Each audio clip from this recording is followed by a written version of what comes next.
जी नाज़रीन हिन वक़्तु असीं जोही वाही पांधी रोड ते मौजूदु आहियूं। ही रस्तो जेको आहे उहो न रुॻो तफ़रीही माॻ गोरख हिल स्टेशन खे ॻंढे थो, बल्कि कच्छ जा सवें ॻोठ जेके आहिनि उन्हनि खे ही रस्तो ॻंढे थो। ॿोॾि खां पोइ हिन रस्ते जी हालत इहा आहे त माण्हू जेके आहिनि उहे अचु वञु करण में परेशान आहिनि। ही रोड रस्ता न ठहण जे करे जेके हिन इलाइक़े वासियुनि खे तकलीफ़ूं थियनि थियूं, अचो त उन्हनि खां मालूम कयूं त उन्हनि खे कहिड़ियूं परेशानियूं। मजबूरी हाणे छोकिरो ठीकु न आहे, उनखे मां बि बीमार, वञिणो त आहे न, उहो तमामु तकलीफ़ घणी आहे घणी। चौथो महीनो यको न ठहियो आहे। झाका ॾिस बचड़े वारा कीअं अचे कीअं वञे इंसान।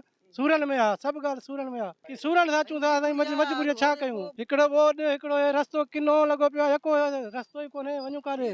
वाही ताणी अथई गोरख ताणी, यको ई रस्तो किनो लॻो पियो आहे यको। हिते रोज़ हादसा थियनि था, रोड थोरा अॻा माल आहे, मथां ॿोॾि त अचनि था वञनि था। हिते तमाम तकलीफ़ आहे। 4-5 महीने का रोड है, हालत लगी पिया। बस तकलीफ़ आहे, हाणे छा कजे। अलाह हिदायत न दे, चुनल निमादन खे अलाह करे ठाहिनि रोड, बाक़ी हालत लगी पिया। हे रोड ने रस्ता न तमाम तकलीफ़ आहे। मरीज़ आहे उते मरी थो वञे। बाबा वॾी तकलीफ़ आहे। रोज़ साइकिल मोटरूं गाॾियूं हिते पंचर थियनि था, बीहनि था, बचड़े वारा तंग था थियनि। हिन खे ॿियों टियों महीनो आहे, ठहे कोन थो। हे तक़रीबन सॼो काछो ॻंढे थो।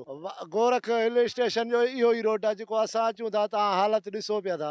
गोरख रोड है, गाड़ी में हींअर पंचर थी पियो। बाक़ी गोरख ताणी या वाही सलेमान पट सलेमान इहो सभु तकलीफ़ आहे वॾे मां वॾो। तकलीफ़ सर ॾाढो आहे। बीमारियूं बड़ियुनि में हींअर तकलीफ़ ॾाढो आहे, सम्झे न। रस्तो सफ़ा ख़राबु आहे। अमर लाशारी, KTN न्यूज़ जोही।